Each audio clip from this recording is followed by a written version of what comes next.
Bom dia, irmãos. Paz seja com todos, amém? Glória a Deus. Amém? Hoje, o pastor Zé Antônio pediu para que eu pudesse pregar a palavra do Senhor aqui, dentro de um tema que ele vem trazendo aí nesse mês. Nós estamos falando do caminho, né? Nós no caminho. Ontem, eu tive aqui também a minha esposa que pregou, e ela falou sobre o caminho da fé, foi uma bênção, para quem esteve aqui, foi uma bênção.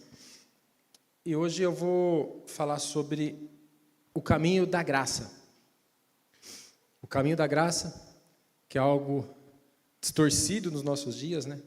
Mas tão necessário, é necessária a compreensão clara da graça do Senhor.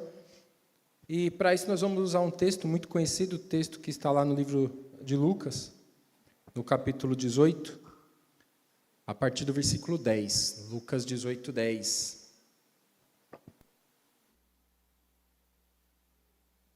Amém? E diz o seguinte, o texto, nós vamos ler até o 14 apenas. No versículo 10, 2 homens subiram ao templo para orar, um era fariseu e o outro publicano. O fariseu em pé orava no íntimo: Deus, eu te agradeço porque não sou como os outros homens, ladrões, injustos, adúlteros, nem mesmo como esse publicano. Jejuo 2 vezes por semana e dou o dízimo de tudo quanto ganho. O publicano, porém, ficou à distância dele. Ele nem sequer ousava olhar para o céu, mas batendo no peito dizia: Deus, tem misericórdia de mim, que sou pecador. Eu digo que esse homem, não o outro, foi para casa justificado diante de Deus. Pois todo aquele que se exalta será humilhado, e todo aquele que se humilha será exaltado. Amém? Glória a Deus. Bom, nós vamos rapidamente aqui só dar uma refletida no contexto dessa parábola, né, que Jesus contou.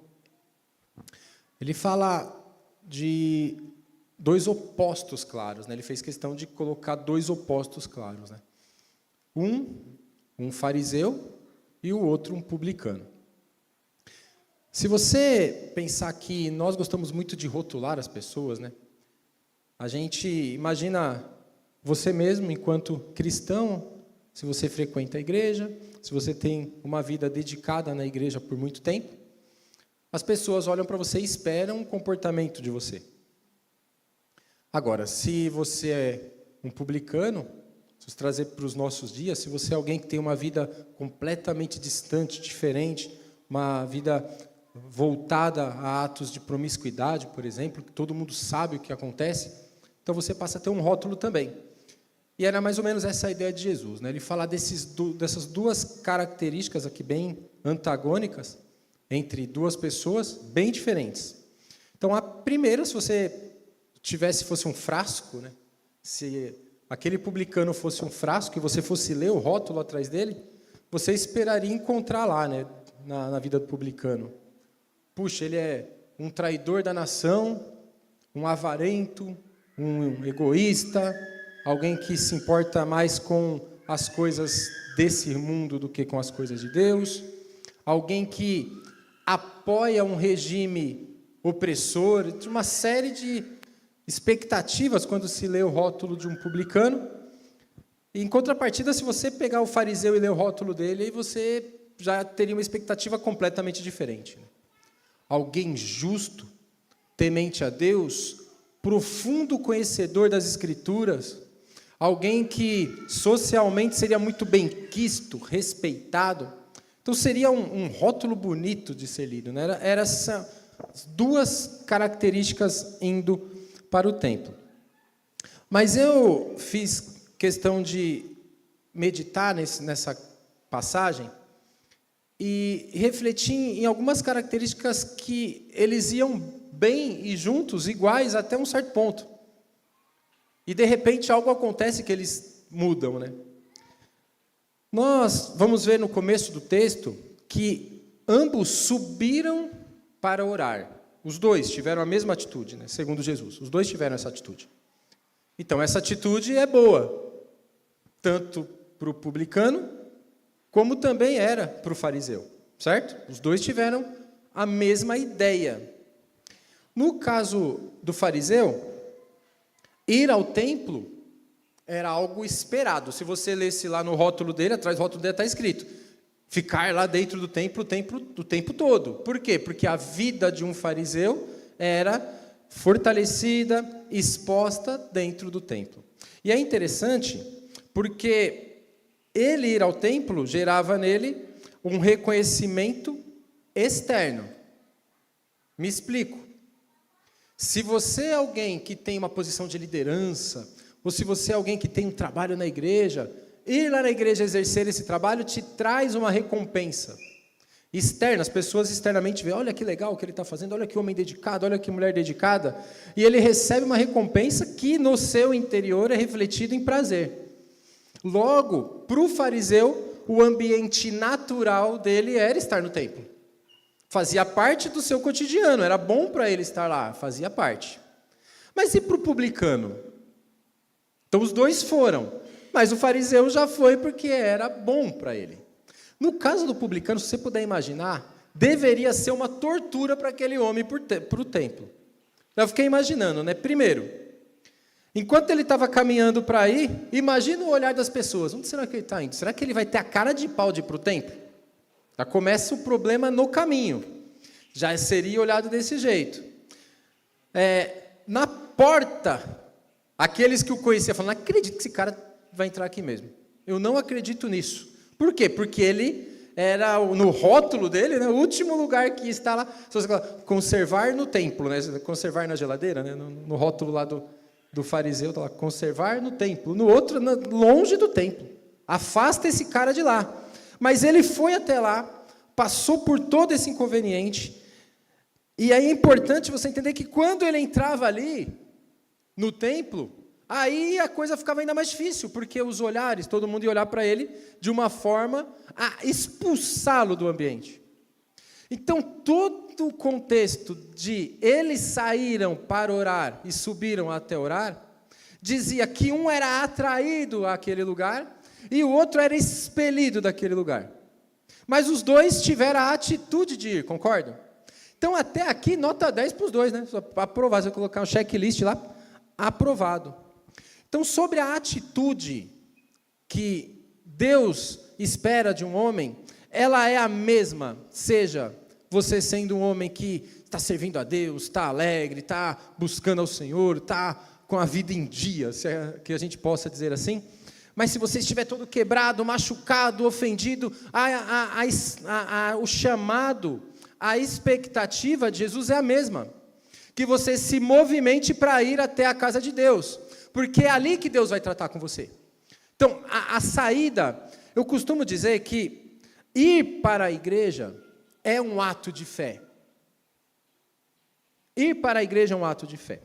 Eu sou um entusiasta da igreja, né? Por mais que as pessoas critiquem, eu não vejo outro lugar melhor no mundo para se estar. Eu não vejo ainda, não me mostraram um lugar que é melhor do que a igreja, ainda não achei. Eu não achei um lugar onde as diferenças são diminuídas, aonde não há, ou não deveria ter, pelo menos, né? Sorte de preconceito. Eu falo isso, onde eu cresci, a minha mãe era de uma igreja, eu era de outra, minha irmã era de outra, nós três, era um pouco engraçado. E as igrejas eram muito diferentes, e as pessoas muito diferentes. Mas eu nunca entrei numa igreja e me choquei com a aparência de alguém que era líder porque ele era diferente. Na igreja isso não nos impacta. Por quê? Porque o Senhor já colocou em nossos corações desde o começo de que todos nós somos iguais, então a igreja tem muita coisa maravilhosa. O problema é que, de tempos em tempos, nós somos atacados pela sociedade, pelo próprio diabo, pelos nossos próprios desejos, pelas coisas que querem nos trazer de justificativa para a gente se afastar, dizendo que a igreja tem muito problema. Problema tem. Mas daí a dizer que ela é o pior lugar do mundo para se estar, há um abismo de distância. Basta você verificar o resultado da vida de alguém que passa a sua vida servindo a Deus na igreja, com aquele que faz o contrário e vê o resultado no final. Então, meio que estatisticamente fica evidente que é um bom lugar.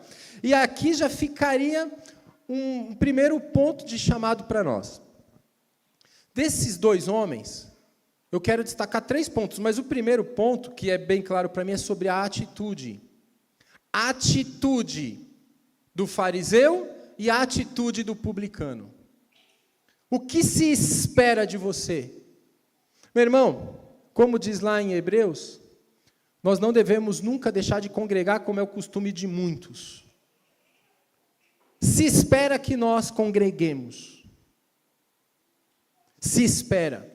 É esperado do povo de Deus que ele se reúna, que ele compartilhe, que ele comungue. Você já parou para prestar atenção nos nomes mais tradicionais das igrejas?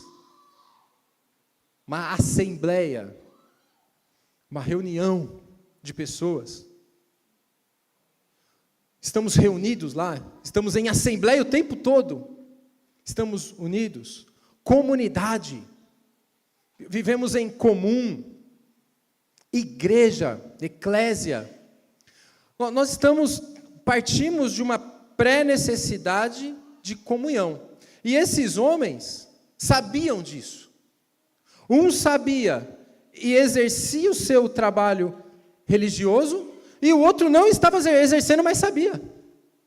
E ele precisou, em algum momento, encarar todos os seus demônios e enfrentar tudo isso para ir lá dentro do templo. Ele precisou passar por isso. Você vê que não há uma desculpa para aquele que fala, mas é porque algo é diferente demais para mim, eu não me encaixo naquele ambiente. Não, nós vamos ver até isso à frente. Não há essa explicação, essa solução para nós. Não há desculpa para nós. Eu estava até conversando ontem com a minha esposa de manhã.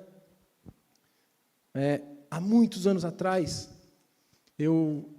a gente criou um trabalho com os jovens. Você vê quanto tempo faz, né? Eu era jovem na época. E todos os meses nós tínhamos um tema para os jovens.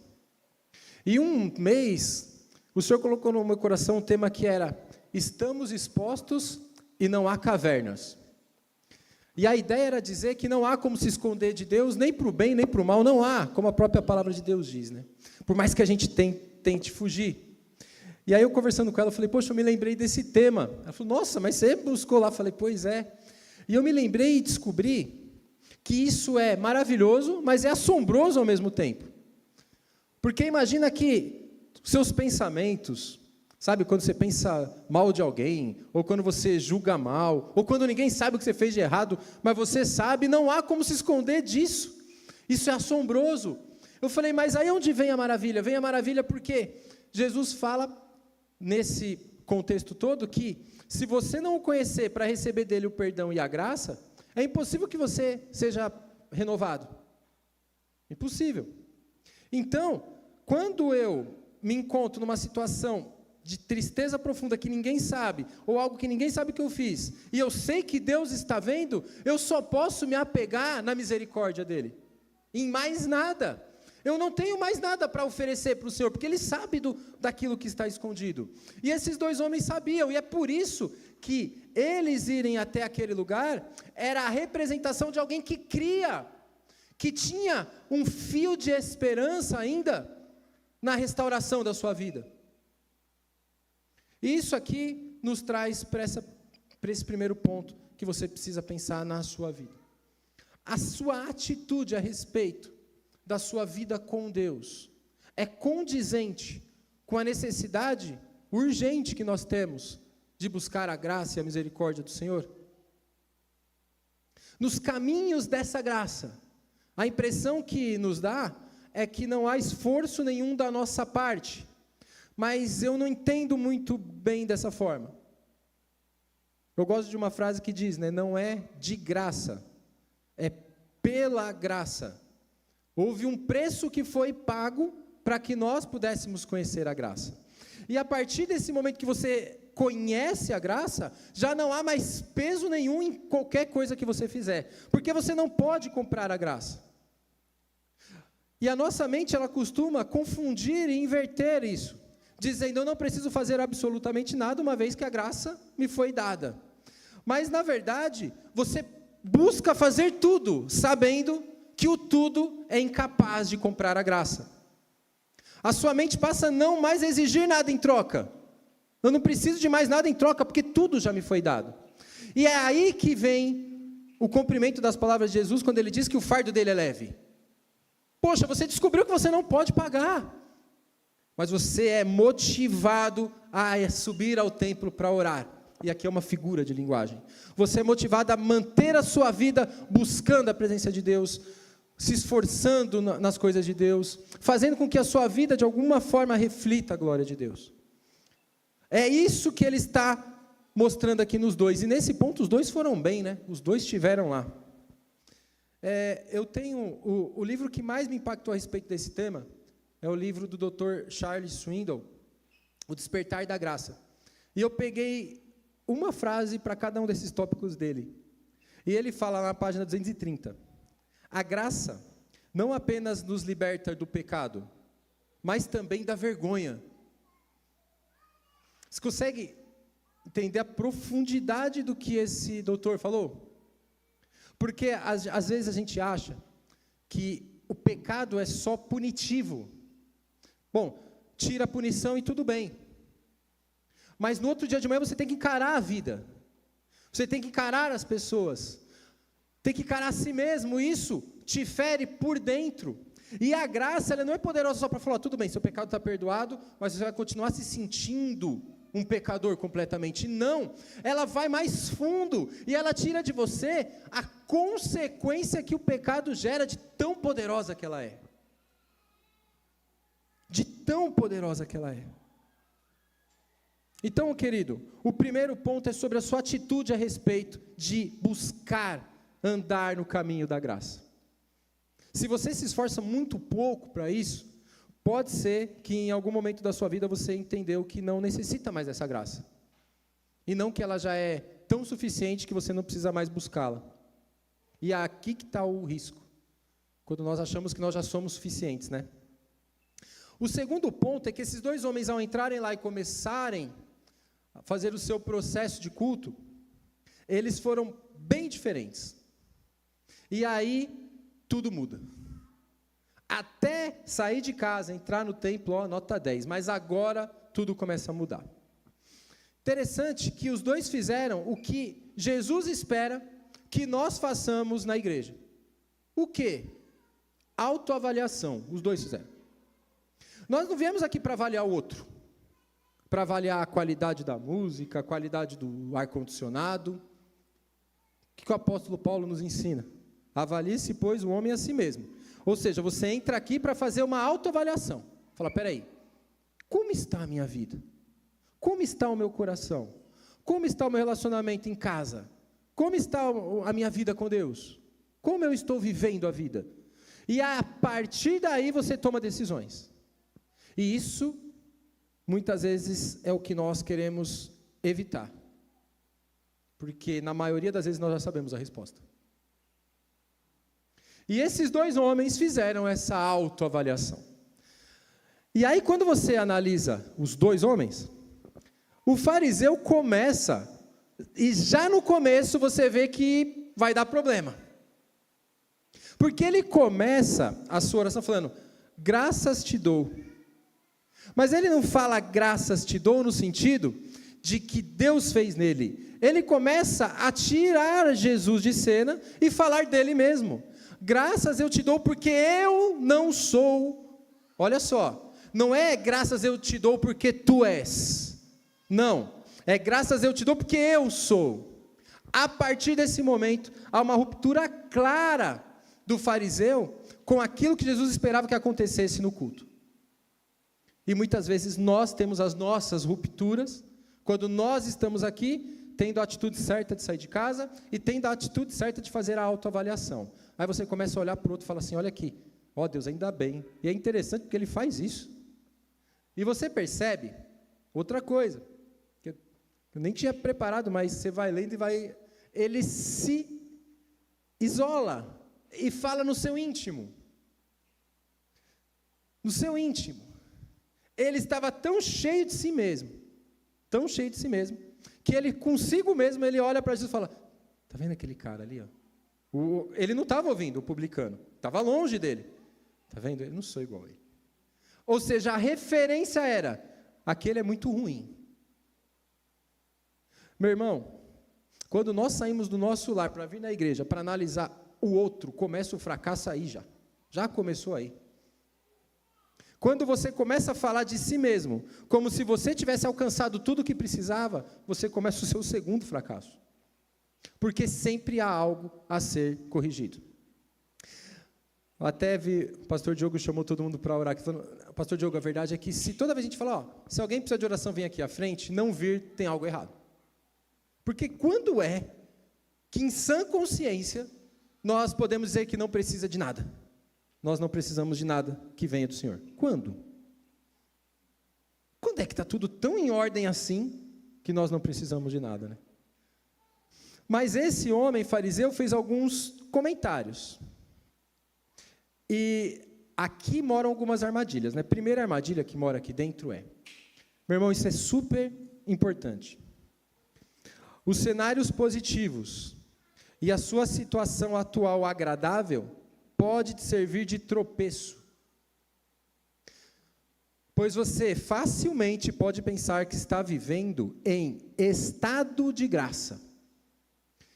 O estado de graça é muito mal interpretado também, porque se você for entender exatamente o que significa estar em estado de graça, significa que você está vivendo num estado de perdão contínuo e merecido. Logo, você vai ser alguém extremamente grato. Estado de graça, alguém devedor, alguém que retribui em amor aquilo que foi dado sem merecimento. Essa é a definição clássica. Mas qual é a definição moderna? Estado de graça é alguém com muita sorte. Cara, está tudo dando certo para mim. Meu time ganha, eu sou promovido. Tudo. Aí eu falo, nossa, você está em estado de graça, hein? Porque a ideia do sucesso é uma ideia muito superficial, quando a visão é humana. E aqui gera um baita de um perigo. Aquele homem fez essa análise dele mesmo e falou, eu estou em estado de graça, está tudo dando certo. Tenho jejuado 2 vezes por semana, dou o dízimo de tudo que eu tenho, minha vida é perfeita. Agora, como o publicano começa a sua oração? O publicano também faz uma autoavaliação dele, claro. Um fez e descobriu, graças eu te dou por quem eu sou, olha só, eu sou perfeito. E o outro? Ai de mim, ele já começa do outro lado da rua, né? Ai de mim. Quando ele olhou para dentro dele, ele não deu desculpas. E isso é fantástico. As desculpas, a reclamação é quase que um remédio, sabia disso? Se você procurar pesquisa sobre isso, vão dizer isso. Reclamar te alivia, porque você se sente menos culpado. A culpa é dos outros, a culpa é da sociedade, a culpa é do governo, a culpa é da mulher, a culpa é do filho, a culpa é do frio, a culpa é do calor, mas a culpa nunca é sua. E esse publicano, ele poderia dizer o seguinte, bom, a culpa é da sociedade, porque ela me olha com julgamento. Eu só tenho uma profissão, eu só sou publicano, mas eu não sou injusto, mas ela me julga. Então, por causa da sociedade, eu não vou ter nenhum tipo de culpa. Vou vir aqui na igreja, não vou falar com ninguém, entro, saio, vou embora e acabou. Poderia. Ele também poderia dizer, no caso do publicano, que era o preconceito, a falta de oportunidade. Nunca me deixaram estudar em lugar nenhum, eu virei publicano por falta de oportunidades. Quantas e quantas e quantas vezes nós colocamos desculpas para coisas que nós sabemos que não estão boas dentro de nós. E a culpa sempre é do outro. E aqui você começa a ver Jesus colocando um homem publicano num patamar muito parecido com o patamar do rei Davi na sua oração. Que, quando foi confrontado a respeito do seu pecado, ele não falou absolutamente nada a respeito de ninguém. e assumiu a sua culpa integralmente e se arrependeu imediatamente. O que será que o Senhor espera de nós quando nós viemos para a igreja? Que quando nós entremos aqui, a gente avalia o outro ou a gente avalia a si mesmo? Não, avalia a si mesmo, perfeito. Uma vez avaliando a si mesmo, se você encontrar em você algo que está te magoando, que está te machucando, suas próprias atitudes, essa é a primeira coisa que tem que ser atacada. Nós temos que atacar aquilo que nos fere, de dentro para fora. Qual é o poder que nós temos para mudar o outro? A gente não tem poder para mudar a nós mesmos, e é por isso que na oração esse homem pede misericórdia, fala: Senhor, eu não consigo, mas eu peço a tua ajuda. Então vamos lá, os olhares das pessoas para com ele enquanto ele caminhava, eram justos ou não eram justos? Pode ser que sim, pode ser que não, mas não importa. Mas ele sabia que ele não estava vivendo conforme ele gostaria de viver, e era esse o ponto para a vida dele. Não era o que os outros estavam falando, não era o que os outros estavam pensando, mas era ele para ele mesmo. É por isso, meu irmão, que nós somos o que nós somos, deitados nos nossos travesseiros, sozinhos. Nós não somos o que os outros dizem que nós somos. Quando nós estamos sozinhos, é ali que nós encontramos, encaramos esse ser que assusta, que é você mesmo. Eu não acredito que eu sou assim. E é esse homem que foi até o templo pedir misericórdia, para que tudo aquilo que ele fez, que ele era, deixasse de ser. E no livro do Dr. Charles Swindoll ele fala, maravilhoso, na página 36, maravilhoso: a graça nos convida a tirar a máscara, a ser quem realmente somos diante de Deus. Se você não confia na graça, é impossível. Como que você vai pedir perdão para alguém que você não crê que pode te perdoar? Meu irmão, eu tive uma experiência com Deus tremenda nesse quesito. Eu sou um cara muito autopunitivo, por natureza. E nesse processo sofre muito. Tinha dificuldade de me perdoar, aquela coisa complicada, principalmente na juventude. Até um dia, que aleatoriamente eu estava lendo a palavra, e aí eu abri a Bíblia, em Romanos capítulo 5, versículo 1. E quando eu li, justificado, pois, pela fé, temos paz com Deus pelo nosso Senhor e Salvador Jesus Cristo. Justificados, pois, pela fé, temos paz. Eu falei: paz, é essa paz que eu quero. Por que eu não tenho? Aí eu voltei o versículo. Eu preciso crer. Só que eu pensei: meu Deus, era como se a cortina do céu, sabe, para você entender as coisas. Eu acreditava no Deus, eu era novo convertido na época, estava aprendendo. Eu sabia que Deus tinha criado o mundo. Eu sabia que Deus tinha poder para curar uma doença terminal. Eu sabia que Deus podia mover a céu e a terra. Eu sabia de tudo isso. Mas eu limitava o poder de Deus de me perdoar. E quando eu li, foi como se fosse uma espada que entra e tira com ela a culpa. Mas hoje, entendendo isso, eu consigo me aproximar da presença de Deus e falar: Senhor, eu cometi algo muito errado. Eu consigo abrir o meu coração para Ele. Por quê? Porque Ele não vai me punir, me destruir, mas Ele me chama para a redenção.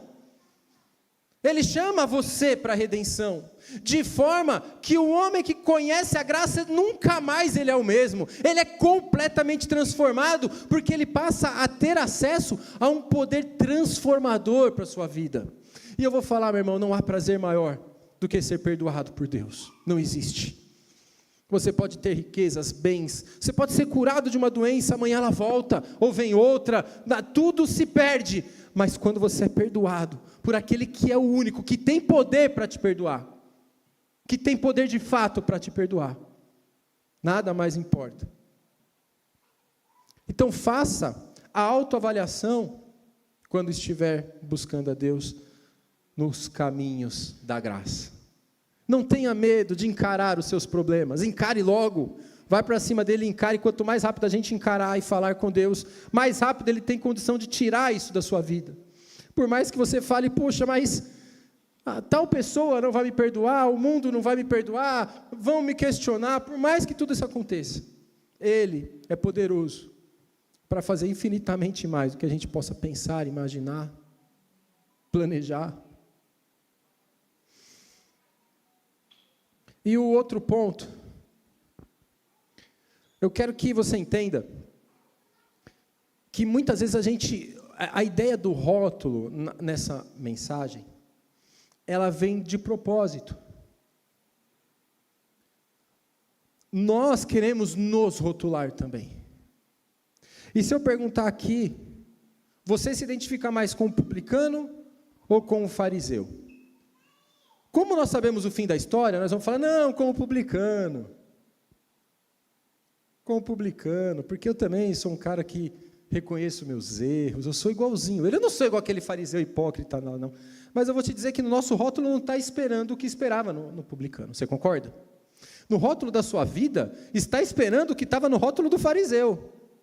Porque tem um monte de balela hoje em dia, uma delas é, não, Jesus não é religião. Meu irmão, vamos parar de conversa.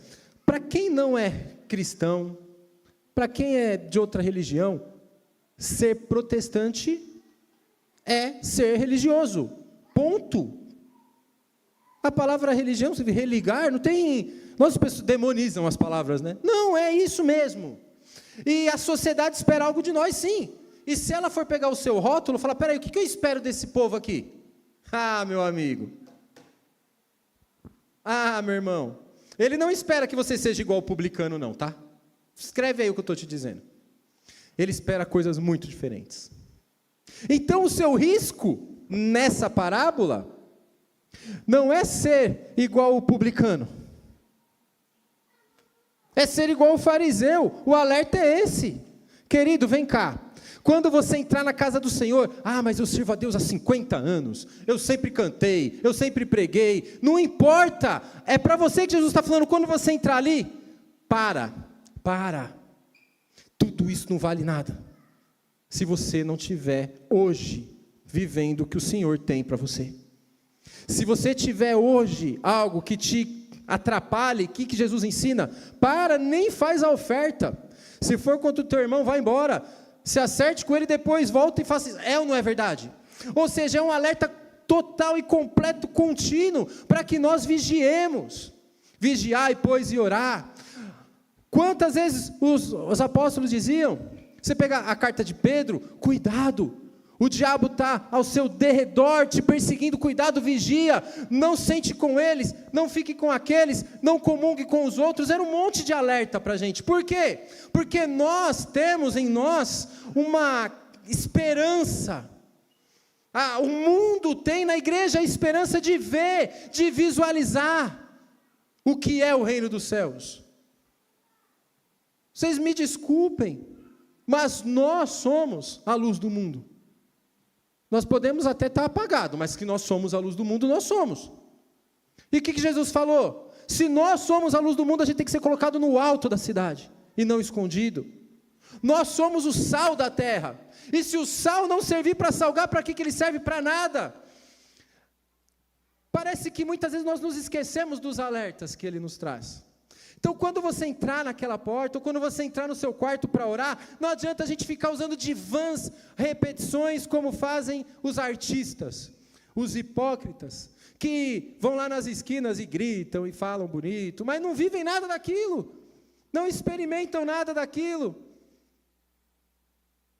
Meu irmão, você precisa começar a entender que o evangelho é prático, é uma transformação prática. Eu tive um dos dias mais felizes da minha vida, foi a semana passada, quando minha mãe fez 80 anos, e aí decidimos fazer uma festa para minha mãe de 80 anos, e fizemos, e nós pudemos levar representantes de toda a história da vida dela, então tinha vizinhos antigos, assim, vizinhos de 40 anos que ela viveu junto, levamos parentes, amigos, igreja, e ela ficou numa alegria, foi uma maravilha aquilo tudo. Mas tinha uma pessoa, que era essa vizinha, que morava na frente da nossa casa. E ela, acho que ela é a pessoa que mais viu a mudança que o evangelho produz numa família, quando uma família se rende ao evangelho. Ela viu, porque ela morava na frente. E nós saímos de uma família que tinha muitos problemas com alcoolismo, muita coisa complicada entre pai e filho, era muito difícil. E nós éramos uma família que chamava a atenção negativamente no bairro.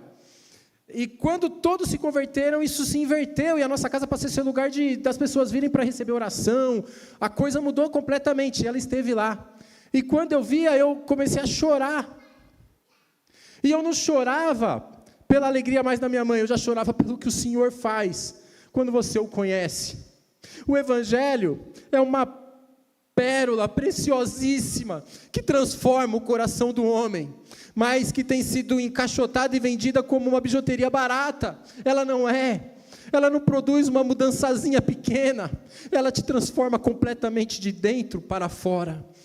E é isso que eu digo para você. Não importa se hoje você se identifica mais com esse publicano e falar, eu estou vivendo completamente fora daquilo que o Senhor espera de mim.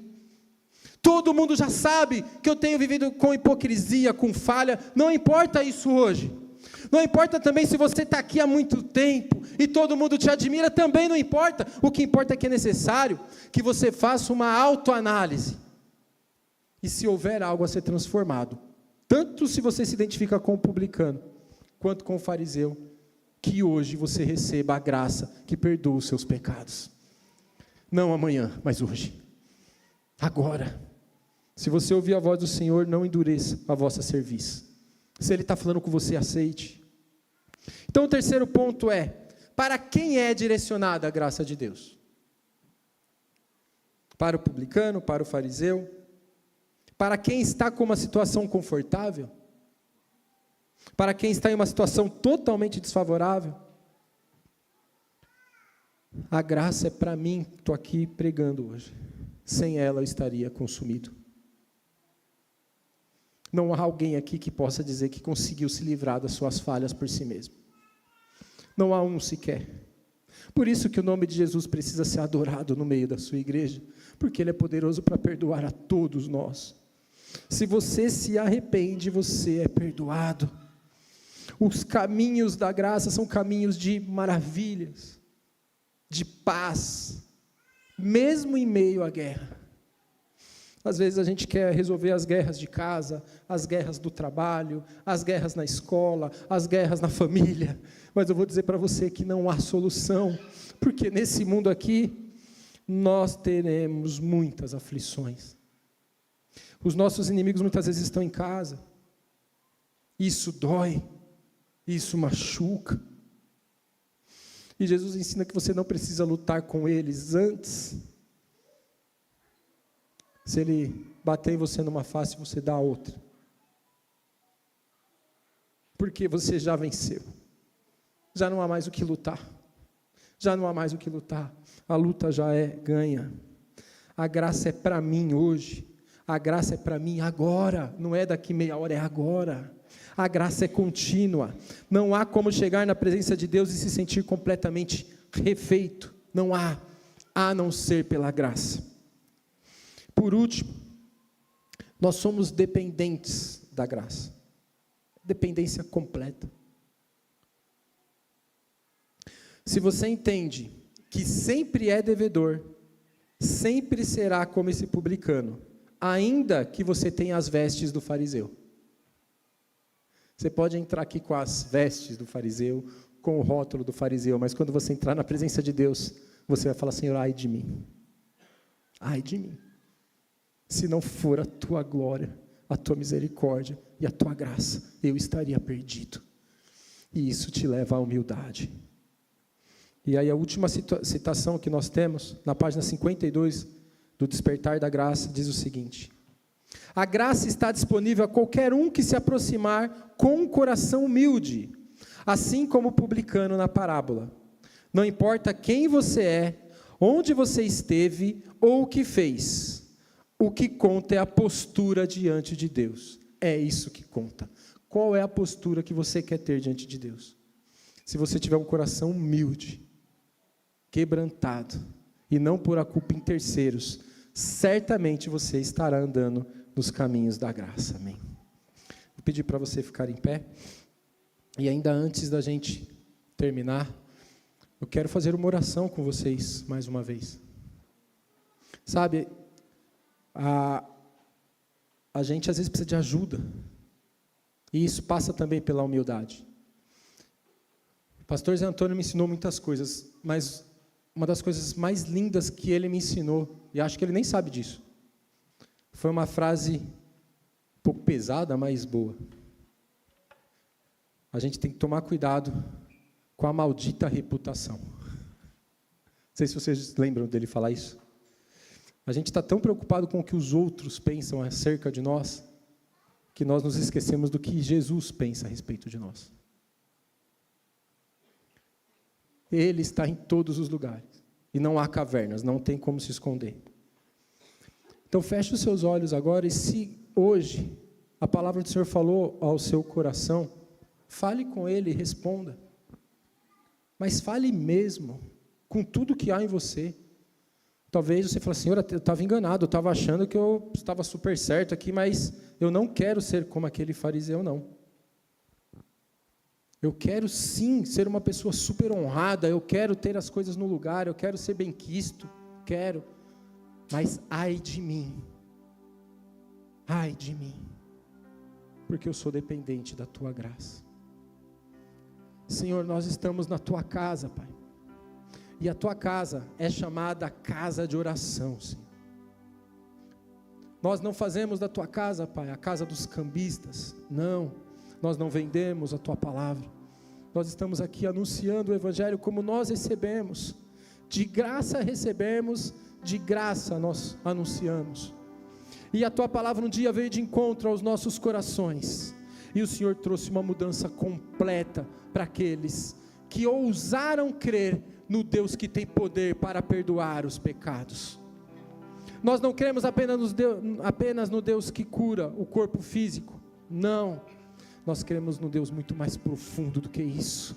Aquele que sonda o nosso interior, aquele que sonda os nossos corações, aquele que conhece a intenção por trás dos nossos corações, antes que as palavras cheguem aos nossos lábios, Ele já as conhece, Ele sonda o que há em nosso interior, Ele conhece os nossos traumas, Ele conhece as nossas limitações, Ele conhece as nossas desculpas, Ele sabe tudo, e diante desse Deus, que conhece todas as coisas, nós queremos nos render, Pai, e dizer, ai de mim, Senhor amado, se confiar em mim mesmo, se confiar na força do meu braço. Pai amado, o Senhor é bom, e a sua misericórdia dura para sempre, e eu quero pedir a tua ajuda, para continuar caminhando, nos caminhos da tua graça, Senhor, sem olhar para a direita, sem olhar para a esquerda, sem achar desculpas, sem achar culpados, mas sabendo, Pai amado, que eu tenho a culpa, mas que o Senhor levou sobre si todas as minhas iniquidades, todos os meus pecados foram cravados na cruz do Calvário, e por causa disso nós somos gratos, Pai amado, por causa disso nós somos gratos. Estende, Pai amado, pela Tua misericórdia, a Tua graça, Pai amado, aos nossos lares, aos nossos filhos, pais, amigos, irmãos, Pai, que possamos, Pai, ser mensageiros da Tua graça, Senhor, que possamos ser, Pai amado, cartas vivas, que anunciem, Pai amado, que sim, há esperança, Pai amado, há esperança para o mundo caótico, porque o Senhor é a luz em meio às trevas, Pai amado, é o Senhor, Pai, que acalma a tempestade, só o Senhor pode fazer essas coisas, Pai, no nome do Senhor Jesus, nós te agradecemos, Pai, amém.